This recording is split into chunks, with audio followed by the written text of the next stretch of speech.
أعوذ بالله من الشيطان الرجيم.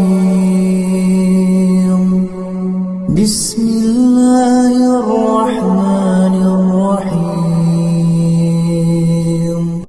فاليوم لا يؤخذ منكم فدية ولا من الذين كفروا مأواكم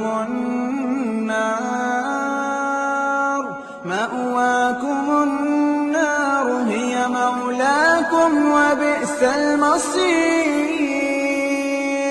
ألم يأن للذين آمنوا أن تخشع